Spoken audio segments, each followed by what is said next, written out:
Hello friends and welcome back to study GS with Shivam. तो आज Uttarakhand GK की series में सेकंड लेक्चर जो है आज होने वाला है। और जैसे कि आपको पता है या फिर जिन लोगों को अभी इस सीरीज के बारे में नहीं पता है, तो उत्तराखंड जीके जो है कवर करनी है मुझे। बेसिकली यूके पीसीएस मेरा मेन टारगेट है। यूके पीसीएस के लिए जितनी भी स्टडी मटेरियल आपका बनता है उत्तराखंड से, वो चीजें सारी कवर करने का पर्पस रहेगा। लेक्चर 1 हो चुका है। लेक्चर 1 में आपका एंशिएंट हिस्ट्री ऑफ उत्तराखंड जो है कवर हुआ था। एंशिएंट हिस्ट्री ऑफ उत्तराखंड, तो उसमें जितनी भी एंशिएंट हिस्ट्री से रिलेटेड इवेंट्स हुए, जितनी इंपॉर्टेंट चीजें हैं एग्जाम पॉइंट ऑफ व्यू से, वो उस लेक्चर में जो हमने कवर की थी। लेक्चर का लिंक डिस्क्रिप्शन बॉक्स में मैं दे दूंगा। अगर आपने वो लेक्चर नहीं देखा है तो you can refer to that lecture for ancient history of Uttarakhand. In this particular lecture हम आज मिडिवल हिस्ट्री ऑफ उत्तराखंड पढ़ने वाले हैं। ठीक है, मिडिवल हिस्ट्री शुरू कर रहा हूं मैं इस लेक्चर से। एंड आने वाले तीन लेक्चर्स वो मिडिवल हिस्ट्री ही आपकी कवर करेंगे। एंशिएंट हिस्ट्री क्योंकि ज्यादा नहीं थी, तो एक लेक्चर में मैंने वो वाइंड अप कर दी थी। And that lecture is a big lecture I guess. वो अराउंड 55 मिनट्स का लेक्चर है। सो आप वो लेक्चर वहां पे रेफर कर सकते हैं। But what we will do from here on, हम जो है बड़ी वीडियो ना रिकॉर्ड करने के बजाय हम इसको 3 पार्ट में मैं डिवाइड कर रहा हूँ मिडिवल हिस्ट्री ऑफ उत्तराखंड को। सो दैट एक साथ जो है काफी लंबा टाइम गैप जो है जो है ना आपको करना पड़े, तो कन्वीनियंट रहती है छोटी वीडियोस देखना। अराउंड 20-25 मिनट्स की मैं कोशिश करूंगा कि इसमें जो है अपना हर एक चीज कवर करने की कोशिश करूंगा पॉइंट। ठीक है। So basically medieval history of Uttarakhand में मैं 3 भाग में करने वाला हूँ, जैसे मैंने आपको बताया। आज हम कटियूरी डायनेस्टी पढ़ेंगे। Next here on we will discuss about Kumaon region. Kumaon region में जितनी इंपॉर्टेंट चीजें रही, चांद रूलर्स के बारे में पढ़ेंगे। And then we will move into the third lecture, और उसमें हम पौड़ी गढ़वाल का जो हिस्ट्री है, उसमें हम वो जो है कवर करेंगे। गढ़वाल में जो भी आपकी जितने भी आपके शाह डायनेस्टी थी, ठीक है, पवार रूलर्स रहे, तो वो सब जो है उस लेक्चर पे कवर करेंगे। तो कहने का पर्पस ये है कि 3 भाग में हम कवर करने वाले हैं। आज सेकंड लेक्चर है, मिडिवल हिस्ट्री स्टार्ट हो रही है। ठीक है।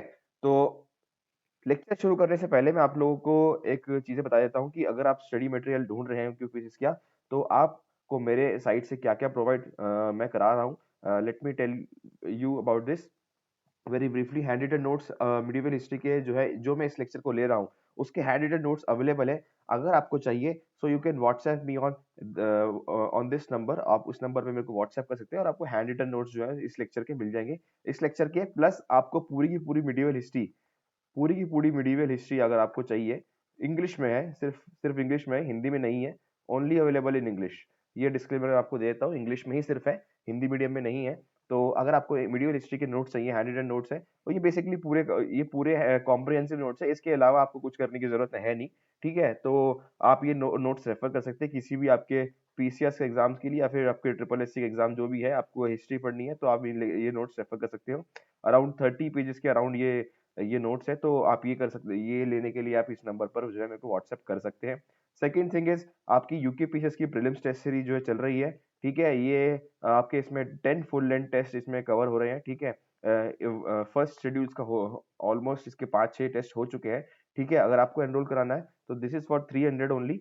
10 फुल लेंथ टेस्ट आपको उसमें मिलेंगे। ठीक है। प्राइस जो है मैंने अफोर्डेबल रखा है, कोई ज्यादा प्राइस मैंने रखा नहीं है। 10 फुल लेंथ टेस्ट दे रहा हूँ, इसलिए जो है प्राइस इसका 300 है। बाकी जीएस के कुछ भी आपको नोट्स चाहिए कोई भी सब्जेक्ट के, उसके भी हैंड रिटन नोट्स आपको अवेलेबल हो जाएंगे। एंड दीज नोट्स, ये नोट्स आपको मेंस प्लस प्रीलिम्स ओरिएंटेड आपको मिलेंगे। तो इसमें आपको मेंस की मटेरियल भी आपको इसमें मिल जाएगा, कोई भी सब्जेक्ट का। ठीक है। सो हेयर ऑन, अगर आपको लगता है ये सब चीजें आपके कवर काम आने वाली है, तो आप मेरे चैनल को सब्सक्राइब कर दीजिए। अगर आपको लगता है कि आप ये मेरा सारा कंटेंट आपके किसी भी काम आ सकता है, subscribe to my channel and join my telegram channel as well for all the updates and quiz. So ये सब चीजें स्टडी मटेरियल हमने कवर कर लिया, सब कुछ बता दिया। Now let's begin our medieval history class. तो आज सबसे पहले मैंने आपको बताया कि कटियूरी डायनेस्टी हम जो है कवर करेंगे। कटियूरी डायनेस्टी में क्या क्या इंपॉर्टेंट इवेंट्स रहे, और कटियूरी डायनेस्टी जैसे मैंने आपको अपने एंशिएंट हिस्ट्री के लेक्चर में भी बताया था कि कटियूरी डायनेस्टी एंशिएंट हिस्ट्री के टाइम पे भी थी। यानी कटियूरी डायनेस्टी जो है आपको इवॉल्व होती हुई दिखेगी। स्टार्टिंग हुई इसकी एंशिएंट हिस्ट्री के टाइम से। ठीक है। सो कटियूरी डायनेस्टी हेडिंग डाल लेते हैं।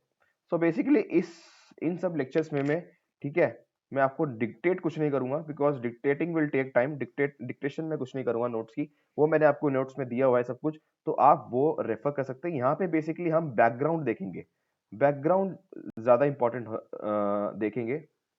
बैकग्राउंड कि चीजें किस तरह से चल रही थी, और बेसिकली हर एक इवेंट्स को हम क्रोनोलॉजी में जो है डालने की कोशिश करेंगे, ताकि समझ में आना थोड़ा आसान हो जाए कि जिस जिस तरह से जो है चीजें घटी, जो इवेंट्स हुए जो इवेंट्स हुए उसका टाइम पीरियड क्या था। क्योंकि अगर हमें टाइम पीरियड पता लग जाएगा, उसके बाद चीजें याद करना बहुत आसान हो जाता है। ठीक है, देखो बेसिक जो बुक्स हैं मार्केट में अवेलेबल, या अभी जो भी कोई किताब इंग्लिश मीडियम में है, उसमें बेसिकली आपको अगर मिलेगा तो बहुत कम हिस्ट्री का पार्ट जो है बहुत कम दिया हुआ है, और दिया तो इस मैनर में है कि वो सिर्फ फैक्चुअल डेटा ही आपको प्रोवाइडेड है। फैक्चुअल डेटा कि first, for example, first ruler was this, last ruler was this, greatest ruler was this, इसके टाइम पे ये हुआ, तो ज्यादा ब्रीफली या फिर ज्यादा डीप में चीजें नहीं दी हुई है। तो जिन लोगों को जो है चीजें पढ़नी ज्यादा पसंद है और उसके बाद जो है चीजें समझ में आती हैं, उन लोगों के लिए बैकग्राउंड स्टोरी जो है कवर करना बहुत इंपॉर्टेंट हो जाता है। ठीक है, और आप एक बात नोटिस कर लो, या फिर एक बात अगर आपको ये चीज नहीं पता, तो पब्लिक सर्विस कमीशन एग्जाम में, ठीक है, आपको रोट लर्निंग या फिर रट्टा मारने वाला जो हिसाब होता है वो नहीं चलने वाला, बिकॉज क्वेश्चन जो है वो कंसेप्चुअल नॉलेज के ज्यादा आते हैं, फैक्ट्स तो बहुत कम आता है, या फिर आएगा तो, लेकिन कंसेप्चुअल नॉलेज भी आपको काम आएगी। तो इस चीज को लेके आपको ये ध्यान रखना है, आप कोई भी सब्जेक्ट पढ़ रहे हो। बात करते हैं कटियोर डायनेस्टी की। कटियोर डायनेस्टी जैसे मैंने आपको बोला कि एंशिएंट के टाइम पे हमने पढ़ी, तो इसका अगर टाइम पीरियड देखा जाए तो early 7th to late 11th century तक ये जो है डायनेस्टी आपको मिलेगी। ठीक है, यानी देखो अर्ली 7th का मतलब एंशिएंट के टाइम से जो है ये चली आ रही है, और मिडिवल में हम पढ़ेंगे। ठीक है, एक्चुअली हुआ क्या, अब आपको सिर्फ कहानी सुननी है। ठीक है, तो कहानी कुछ इस प्रकार है, कहानी के फॉर्मेट में हम हिस्ट्री पढ़ेंगे। ठीक है, और उसके बाद जो बेसिक इंपॉर्टेंट चीज है मैं कुछ यहाँ पे मेंशन करूंगा, अपने आपको यहाँ पे बताऊंगा। ठीक है सॉरी, बाकी आपको सारी की सारी चीजें वैसे तो नोट्स में आपको प्रोवाइडेड है। ठीक है, तो कहानी शुरू करते हैं। क्या हुआ, कार्तिकेयपुर, आफ्टर कार्तिकेयपुर के बाद क्या हुआ, कट्यूरीज जो है कुमाऊं रीजन में राइज की है। तो बेसिकली कट्यूरी डायनेस्टी अगर आप देखा जाए, तो कट्यूरी डायनेस्टी ज्यादा रिलेटेड कौन सी रीजन से है, वो कुमाऊं रीजन से है। कट्यूरी डायनेस्टी ज्यादा कुमाऊं रीजन की से रिलेटेड है। ठीक है, और अगर बात की जाए तो इस तरह प्रतीत होता है कि ये जो कट्यूरी डायनेस्टी है, ये 6 ब्रांचेस में रूल कर रही थी। ठीक है, different part of the state में।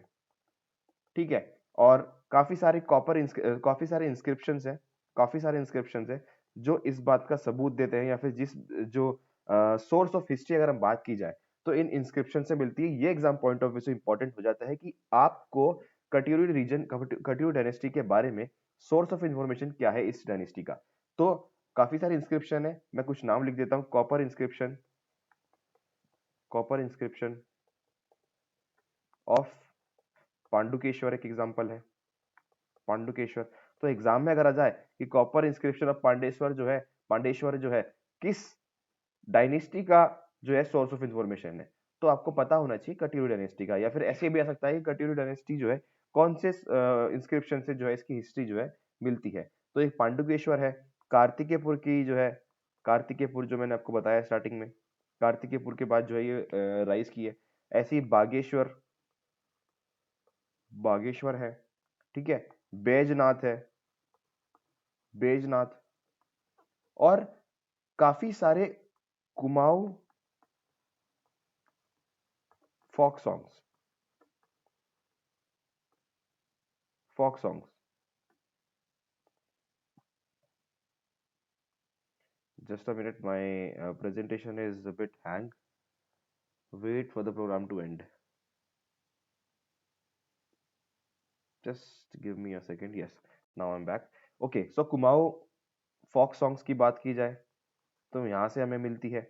तो सोर्स ऑफ इंफॉर्मेशन हम देख रहे हैं कि हिस्ट्री जो है यहाँ की कैसे हमें पता लगी। तो ये कुछ सोर्स है। ठीक है, और बाकी आप लोगों को पता ही है, जागर जागर क्या होता है। ठीक है, तो ये सब चीजें जो है ये हमारी मेन सोर्स है ऑफ देयर हिस्ट्री। ठीक है, तो ये हमने बात की main source of their history.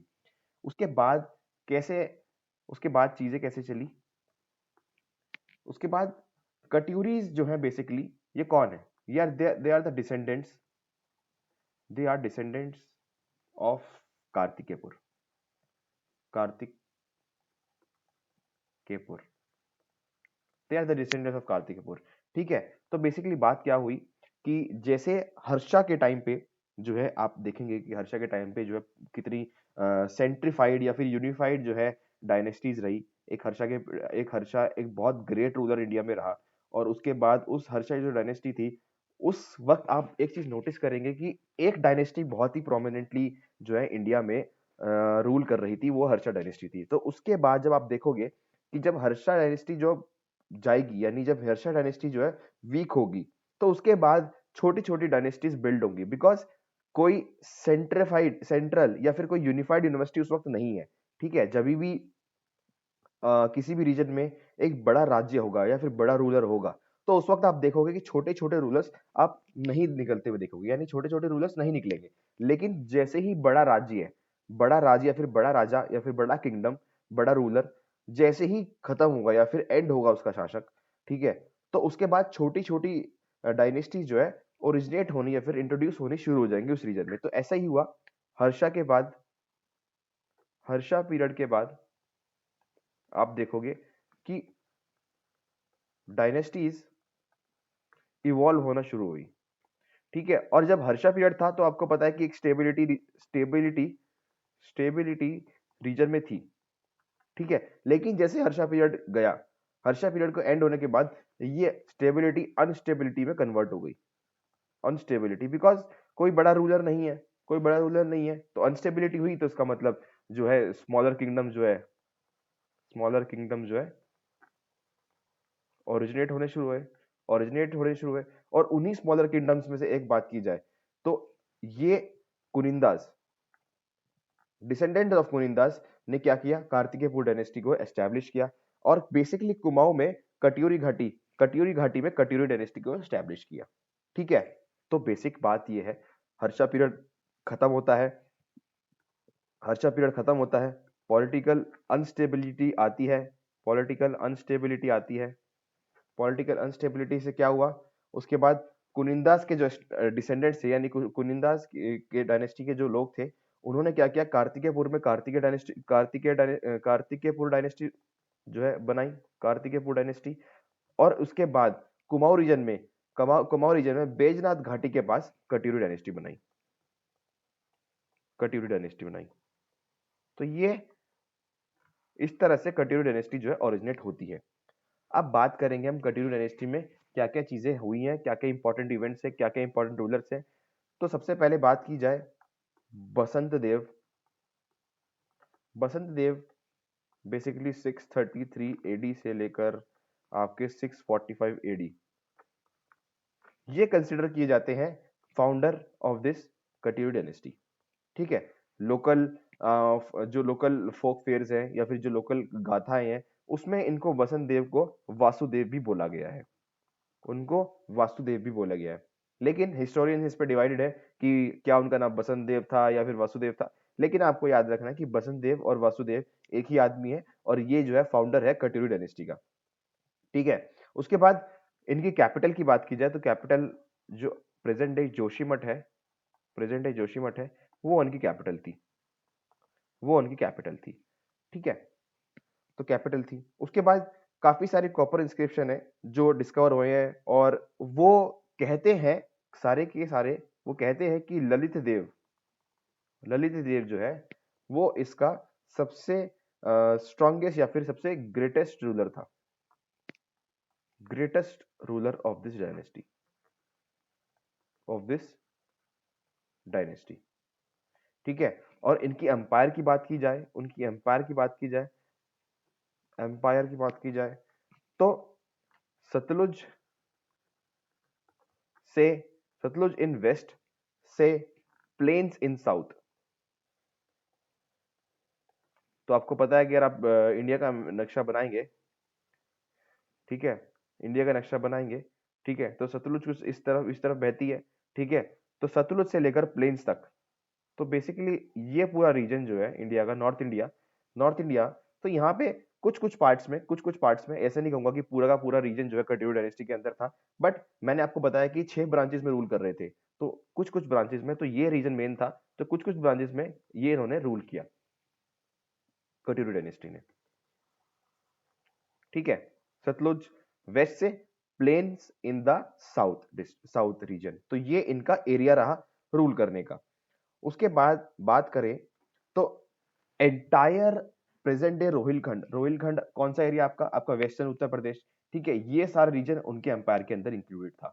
ठीक है, कटियू डायनेस्टीज की बात की जाए तो वो बहुत ही ज्यादा कल्चर में, कल्चर, हेरिटेज, ये सारी चीजें जो है उत्तराखंड को इन्होंने बहुत दी है। क्योंकि बिकॉज रीजन क्या है ये देने का, because Katyuris had great respect, great respect for art and culture, great respect for art and culture. ये आपको पता लगेंगे कि जो इस टाइम पीरियड पे जितने भी monuments, temples, paintings, monument, temples, paintings, जितनी भी यहाँ से इस टाइम पीरियड की मिली है, तो उनसे प्रूव होता है कि आर्ट एंड कल्चर पे काफी ज्यादा फोकस था। और इस कारण हमें उत्तराखंड का कल्चर इस डायनेस्टी से, पर्टिकुलर डायनेस्टी से काफी ज्यादा मिलता है। ठीक है, उन्होंने क्या किया, दे पैट्रोनाइज्ड टू एजुकेटेड, ठीक है, एजुकेशन पे उन्होंने फोकस किया, एजुकेशन पे उन्होंने जो है खर्चा किया। उनके टाइम पे ऐसा माना जाता है कि एजुकेशन के लिए वाराणसी भेजा जाता था, वाराणसी भेजा भेजा जाता था स्टूडेंट्स को। तो कहने का मतलब है एजुकेशन पे फोकस किया। ठीक है, और इन सब चीजों से व्यतीत होता है, इन सब चीजों से पता लगता है कि कितना रिच कल्चर था और रिच किंगडम हुआ करता था, यानी कितना खुशहाल kingdom. Because art and culture में आप तभी खर्चा करोगे अगर आपकी इकोनॉमी अच्छी है, अगर आपके पास पैसा है, अगर आपके पास पैसा है तभी आप आर्ट एंड कल्चर की तरफ चलोगे। अगर आपके पास पैसा ही नहीं तो आर्ट एंड कल्चर पे आप नहीं जाओगे। सिंपल सी बात है। आप अपने घर की बात देखो, अगर आपके घर में अच्छी कंडीशन है तभी आप एक अच्छी सी पेंटिंग अफोर्ड करने पसंद करोगे। आप 12,000 की, 10,000 की पेंटिंग लेने जा रहे हो तो दैट मीन्स आपकी इकोनॉमी अच्छी है, आपके घर की कंडीशन अच्छी है। अगर आपके घर की कंडीशन अच्छी नहीं है तो आप ये 10,000 की पेंटिंग लेना अफोर्ड नहीं कर सकते। ठीक है, तो ऐसे ही रूलर्स के साथ है, ऐसे ही किंगडम्स के साथ है, ऐसी ही डायनेस्टीज के साथ है। अगर डायनेस्टीज रिच होंगी या फिर इकोनॉमिकली स्टेबल होंगी तभी वो आर्ट एंड कल्चर ग्रो कर पाएंगी, तभी वो टेम्पल्स बना पाएंगी, तभी वो मॉन्यूमेंट्स बना पाएंगी। अगर उनके पास, उनके रीजन में पैसा नहीं है, अगर उनकी इकोनॉमी अच्छी नहीं है, so they will not be able to build temples, grand temples, build monuments। ठीक है, और वो उनकी पेंटिंग में शो होगा। ठीक है, because this is, these all things are their source of information। Source of information की बात की जाए तो यही सोर्स ऑफ इंफॉर्मेशन की है। ठीक है, एजुकेशन, आर्ट एंड कल्चर, तो ये इन्होंने काफी ज्यादा ध्यान दिया। आगे चलते हैं। मैंने आपको बताया कि 6 ब्रांचेस में रही। तो अगर आप बात करें रूलर्स की, इंपॉर्टेंट रूलर्स की, इंपॉर्टेंट रूलर्स की बात की जाए, जस्ट अ सेकंड, यस, तो इंपॉर्टेंट रूलर्स की बात की जाए तो वैसे तो 16 रूलर्स ने जो है, 16 रूलर्स ने जो है इसको डायनेस्टी में 16 रूलर्स रहे, बट इंपॉर्टेंट हमारे एग्जाम पॉइंट ऑफ व्यू से 6 ही हैं। 6 इंपॉर्टेंट जो है हमारे रूलर्स हैं। सबसे पहले मैंने आपको बता ही दिया, वासुदेव, जो फाउंडर है, जो फाउंडर है वासुदेव। उसके बाद सेकंड, उसके बाद आपके इष्ट गंदेव है, इष्ट गंदेव।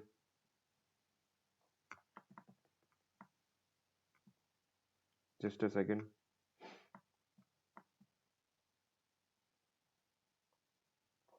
Yes, just give me a second.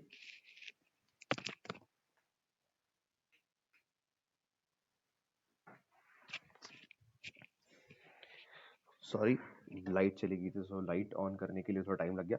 Okay, तो second is our, yes, now it's okay. ठीक है, second is our Nimbardev, Nimbarta Dev. ठीक है, थर्ड इज आवर ईस्ट गंदेव। ये सारे नाम मैंने एंशिएंट में भी आपको बताए थे, ये तीनों नाम। ठीक है, मिडिवल हिस्ट्री के टाइम पे दो इंपॉर्टेंट नाम हो जाते हैं, ललित, ललित, ललित सूरादेव। ये 4 नाम आपको एंशिएंट के टाइम पे मिलेंगे। बाकी मिडिवल के टाइम पे आपको ये शुभी सुभिक्ष राजा, सुभिक्ष राजा देव, ये आपको और लास्ट जो रूलर रहे इस डायनेस्टी के वो वीरदेव। तो ये छह रूलर जो है इंपॉर्टेंट है हमारे एग्जाम पॉइंट ऑफ व्यू से। ठीक है, इन चार का मेंशन मैंने एंशिएंट के टाइम पे भी किया था, तो इनको इंट्रोड्यूस करने की टाइम जरूरत नहीं है। ठीक है, बाकी ये दो रूलर ये बिकॉज ये इंपॉर्टेंट इसलिए होते हैं because this is last ruler है इस डायनेस्टी के।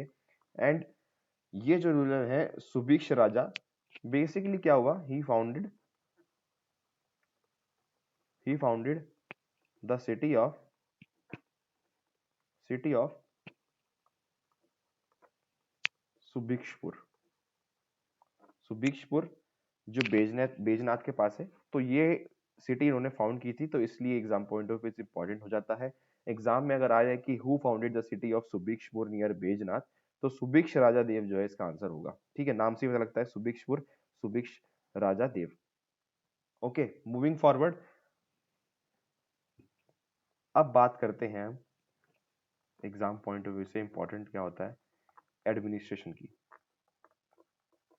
एडमिनिस्ट्रेशन किस तरह से था, तो इसको कंटिन्यूटी में देखना है। जो मैंने एंशिएंट के टाइम पे आपको एडमिनिस्ट्रेशन पढ़ाया था उसको कंटिन्यूटी में देखना है। ठीक है, जो चीज नई आई है मिडिवल टाइम पे वो मैं आपको बताऊंगा।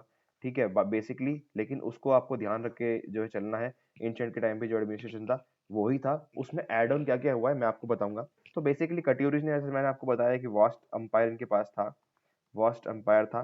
तो वास्ट अंपायर को हैंडल करने के लिए एक वेल ऑर्गेनाइज्ड एडमिनिस्ट्रेशन चाहिए, जो इनके पास था।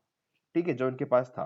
ठीक है, तो बेसिकली एडमिनिस्ट्रेशन इनका कहां से पता लगता है, तो अगेन एक मेजर इंपॉर्टेंट कॉपर इंस्क्रिप्शन है। ठीक है, पांडुकेश्वर पांडुकेश्वर कॉपर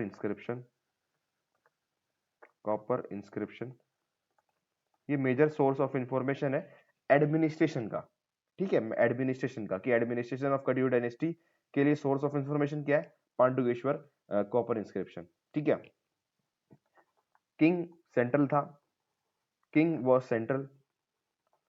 सेंट्रल, यानी किंग ही सब कुछ था। ठीक है, यही आपकी लेजिस्लेटिव पावर था, यही आपका लॉ बनाएगा, यही आपका एग्जीक्यूटिव था, यही आपको इम्प्लीमेंट करवाएगा, और यही यानी जुडिशरी के जो फंक्शन होते हैं वो भी किंग ही करता था।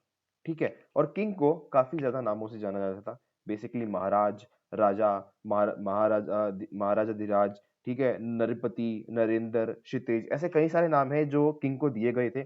ठीक है, तो किंग को कम से कम 10-15 नाम, मैं कहूंगा 10-15 नाम हिस्ट्री में लिखे हैं जो इनको नाम दिए जाते थे। और किंग को ही was considered as representative representative of God, यानी भगवान के समान जो है किंग को माना जाता था।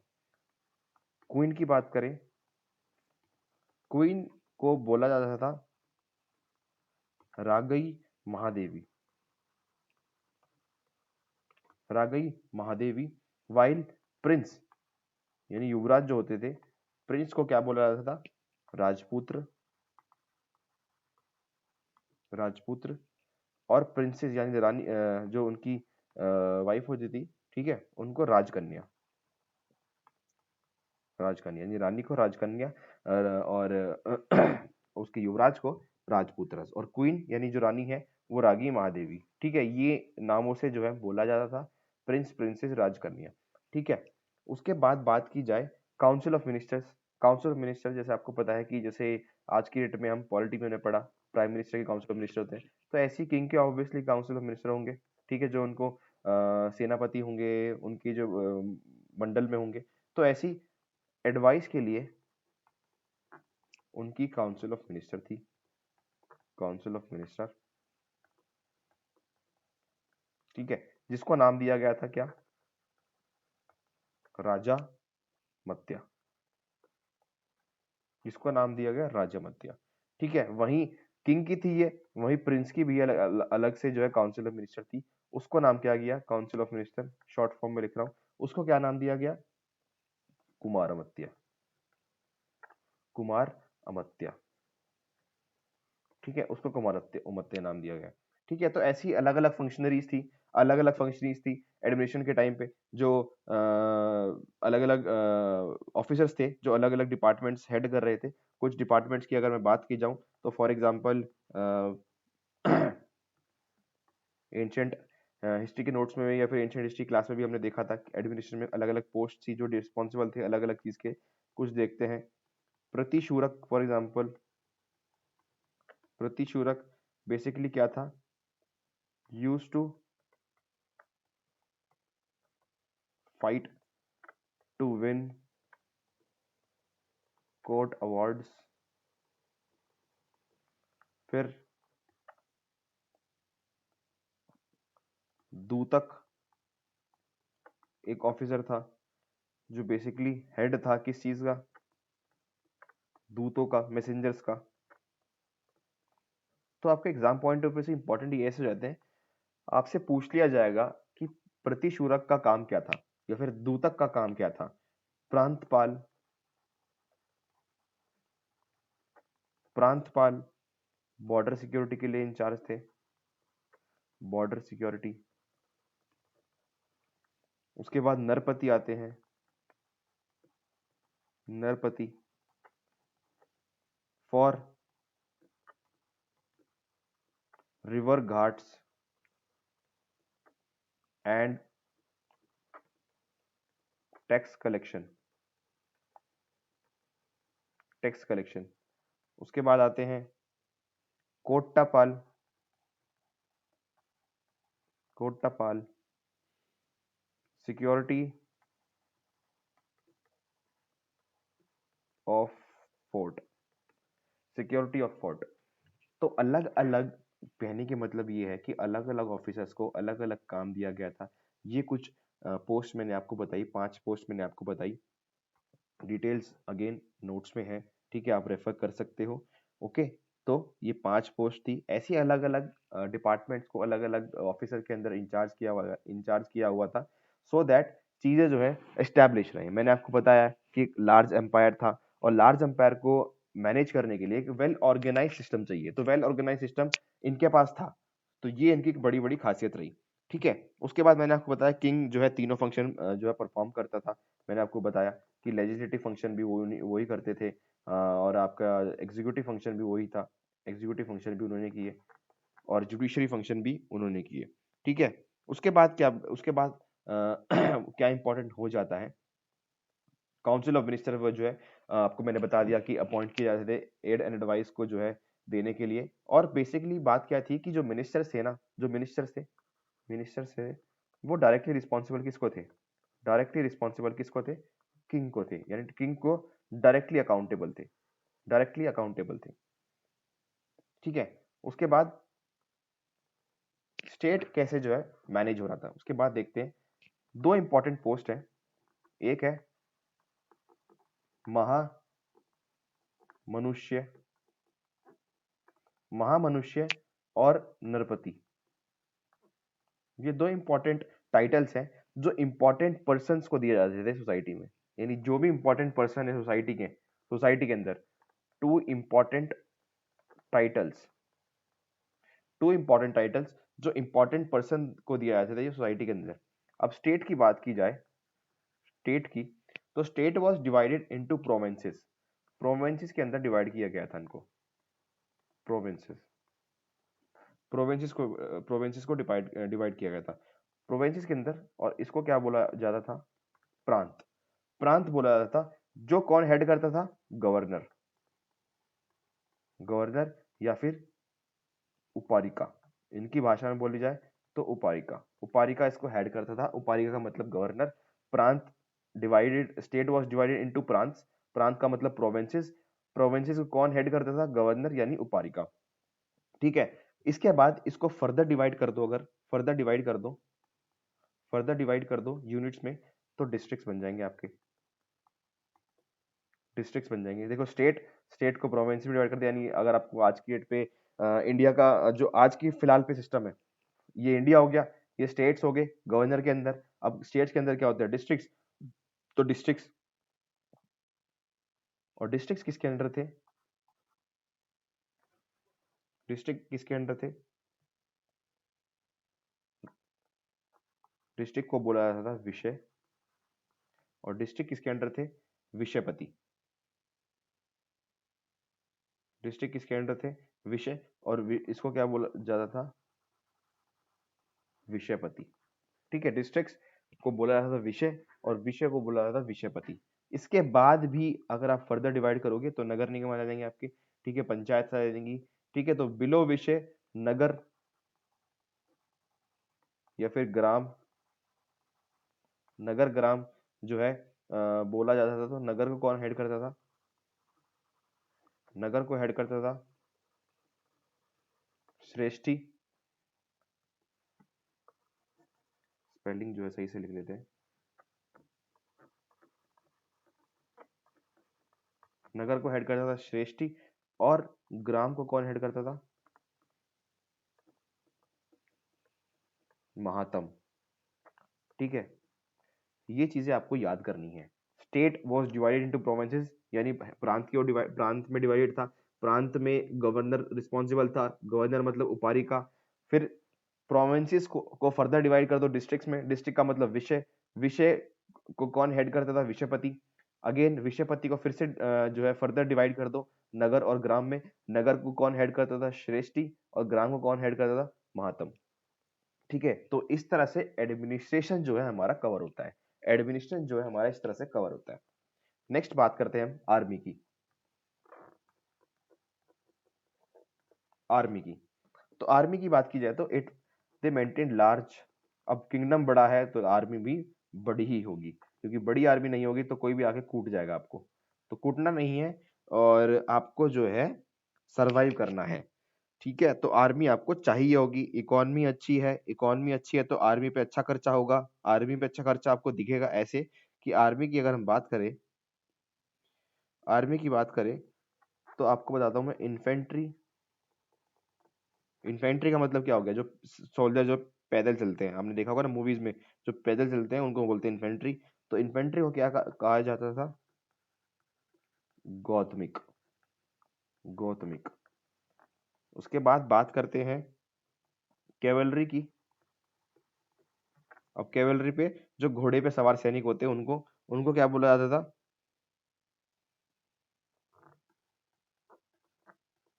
अश्व। अश्वबल धिकृत। अश्वबल धिकृत, कैवलरी। उसके बाद बात करते हैं जो एलिफेंट्स पे लीड करते थे, यानी एलिफेंट्स जो चलाते थे, उनको कहा जाता था एलिफेंट्स। उनको कहा जाता था हस्ती बल धिकृत।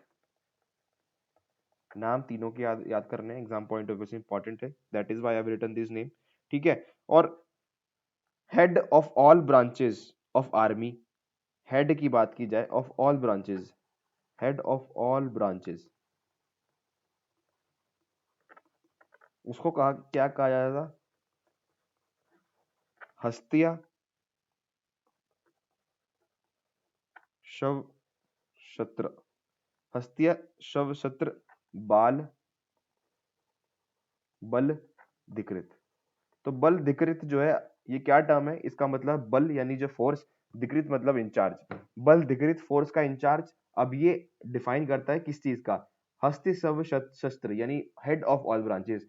हस्ति मतलब एलिफेंट, कैवलरी मतलब अश्व घोड़े, इन्फेंट्री मतलब गौतमिक। ठीक है, तो इस तरह से आपको देखना है। ये चारों जितने भी चीजें मैंने आपको बताई इंपॉर्टेंट है एग्जाम पॉइंट ऑफ व्यू से। ठीक है, तो ड्यूरिंग द वॉर, यानी वॉर के टाइम पे क्या होता था? King used to lead the army. King जो है आर्मी को लीड करते थे। किंग जो है आर्मी को लीड करते थे। ठीक है, तो बेसिकली आर्मी का सिस्टम जितने भी थे मैंने आपको बताया, इंपॉर्टेंट इसलिए है क्योंकि आर्मी बड़ी चाहिए इतने बड़े राज्य को जो है मेंटेन करने के लिए, जो है दुश्मनों से लड़ने के लिए आर्मी बड़ी थी, अच्छी आर्मी थी। आर्मी अच्छी थी क्योंकि इकोनॉमी अच्छी थी। ठीक है, उसके बाद आर्मी में जितने भी इंपॉर्टेंट चीजें होती है हमारे एग्जाम पॉइंट ऑफ व्यू से हमने सारी देख ली। ओके, नाउ मूविंग फॉरवर्ड, आगे देखते हैं कि पैसा कैसे आता था, यानी रेवेन्यू सिस्टम। रेवेन्यू सिस्टम, ठीक है, revenue system and land management. Land management एक बहुत इंपॉर्टेंट चीज है। And land management, revenue system and land management. ठीक है, अब देखते हैं कि पैसा कहाँ से आ रहा था। इतना हम देख रहे हैं कि पैसा जो है इंपॉर्टेंट था। तो अगेन जैसे कि पूरा ऑलमोस्ट इंडिया में एग्रीकल्चर था, तो एग्रीकल्चर यहाँ पे मेन सोर्स ऑफ रेवेन्यू हो गया, मेन सोर्स ऑफ रेवेन्यू। ठीक है, अगेन स्टेट उत्तराखंड का है तो मिनरल और फॉरेस्ट तो ऑब्वियसली होंगे, तो मिनरल प्लस फॉरेस्ट भी एक अच्छा सोर्स था इनकम का। ठीक है, प्रभातर, क्षेत्रपाल, उपचारिक जो है ये लैंड रेवेन्यू ऑफिशियल्स हुआ करते थे। ठीक है, प्रभातर, क्षेत्रपाल, उपचारिक ये कुछ लैंड रेवेन्यू ऑफिशियल्स थे। और अगर बात की जाए पांडुकेश्वर इंस्क्रिप्शन की, अगर हम दोबारा पांडुकेश्वर इंस्क्रिप्शन पे जाए तो माना, नालिका, वप, खरी, वाप, द्रोण, वाप, हस्तक यानी मुट्ठी, ये जो है सारे के सारे लैंड मेजरमेंट के यूनिट थे। ठीक है, लैंड मेजरमेंट के यूनिट थे। कुछ एग्जांपल देखा जाए तो माना, ठीक है, माना, मानावाप, खरीवाप, हस्तक, मुट्ठी, ठीक है, द्रोणवाप। तो वप का मतलब जो है मेजरमेंट से आप देख लेना। अगर एग्जाम में आता है कि ये टर्म किससे एसोसिएटेड है, तो ये टर्म लैंड मेजरमेंट को जो है असेस करने के लिए, ये जो है यूनिट्स थी, units of land measurement for revenue assessment. ठीक है, because these are what, these are units of land measurement for revenue assessment, for revenue assessment. ठीक है, तो और बात की जाए मिनरल्स, मिनरल्स एंड फॉरेस्ट जो है स्टेट प्रॉपर्टीज थी। ठीक है, तो कटिवरी रूलर्स भी इन्होंने एस्टैब्लिश किया एक बहुत इलेबोरेटिव सिस्टम ऑफ टैक्सेशन। ठीक है, टैक्सेशन जो है इंपॉर्टेंट चीज होती है किसी भी एडमिनिस्ट्रेशन में। टैक्सेशन जो है इलेबोरेटिव सिस्टम इन्होंने जो है सेटअप किया। भोगपति, भोगपति प्लस शॉलकिक जो है ये आपके मेन टैक्स ऑफिसर्स थे, मेन टैक्स ऑफिसर्स थे। ठीक है, लैंड जो है मेंटेनेंस के लिए टेम्पल्स को दिया जाता था और ये टैक्स फ्री था, यानी लैंड जो है टेम्पल को दिया जाता था और ये जो है टैक्स फ्री था आपका।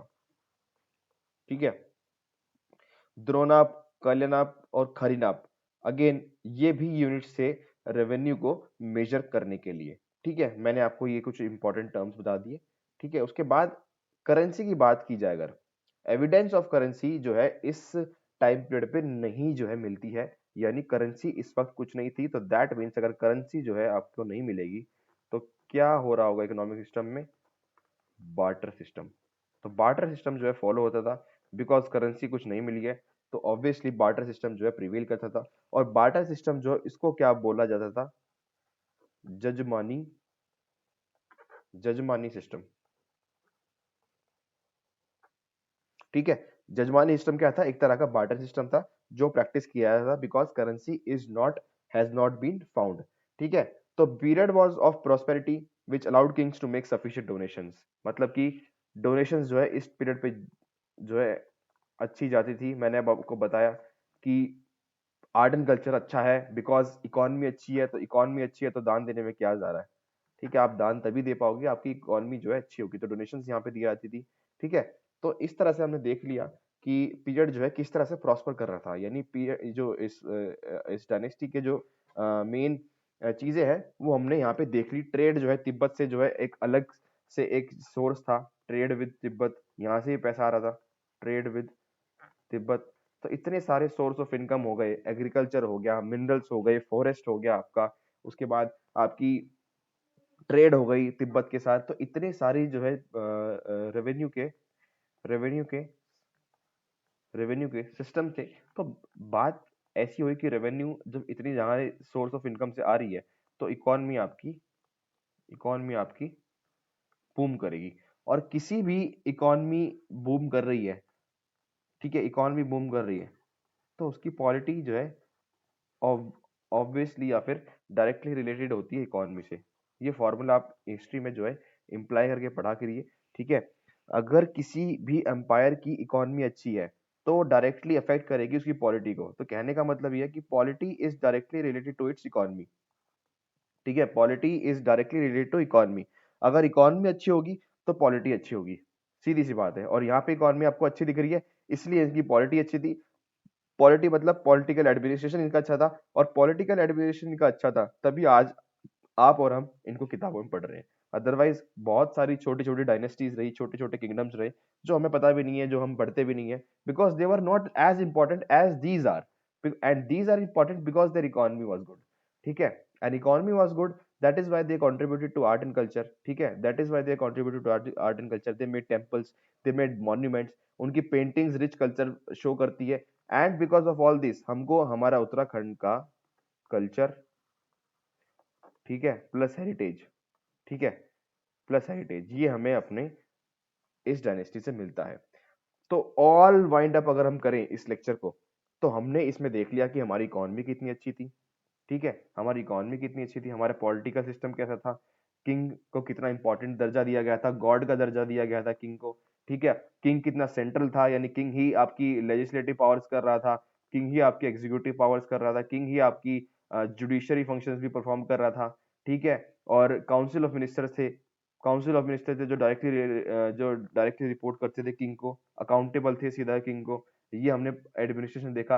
अगेन वी सॉ कि अलग अलग ऑफिसर्स इंचार्ज थे, उनके हमने नाम देखे। ऑफिसर्स अलग अलग विभाग के, डिपार्टमेंट्स अलग अलग के, कि भाई for example one is looking for the army, ठीक है, one is looking for revenue, tax officials थे।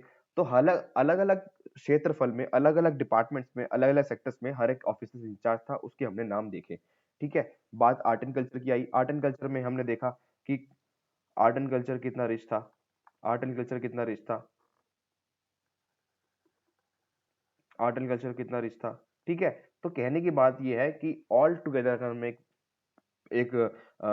आइडियोलॉजी बनाए या फिर एक कंक्लूजन निकाले, एक कंक्लूजन निकाले, तो कहने का मतलब यही है कि ये जो डायनेस्टी थी, कट्यूरी डायनेस्टी थी, एक प्रॉस्पेरस डायनेस्टी थी। Katyuri dynasty was a prosperous dynasty, prosperous dynasty, and prosperous dynasty, it was prosperous because their economic system was good.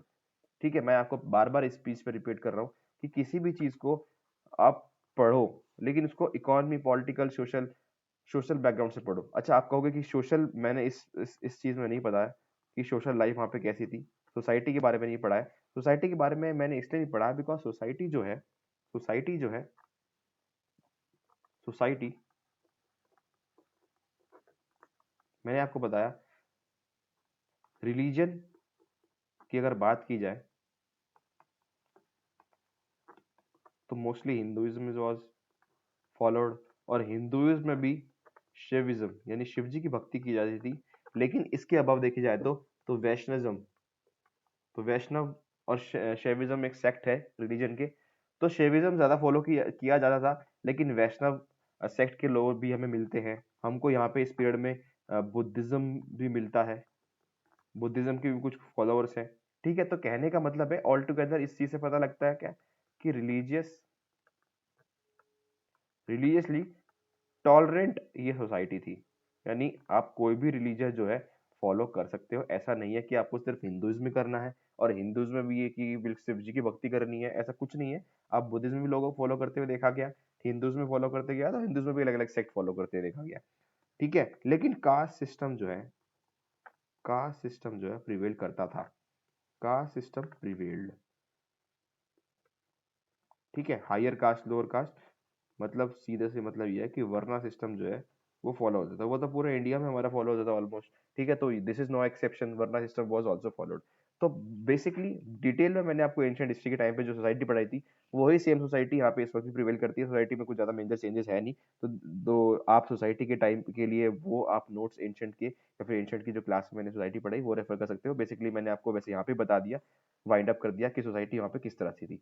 तो हमने इकोनॉमी देख ली, सोसाइटी देख ली, पॉलिटिकल देख लिया, एडमिनिस्ट्रेशन देख लिया, ये चारों स्पेयर से हमने कंप्लीट कर दी Katyuri dynasty. So again class note जो इसके हैं वो आपको व्हाट्सएप करना होगा, नंबर मैंने आपको दे दिया, क्लास नोट चाहिए तो आप मेरे को व्हाट्सएप कर दो, आपके इसके डिटेल नोट्स मिल जाएंगे।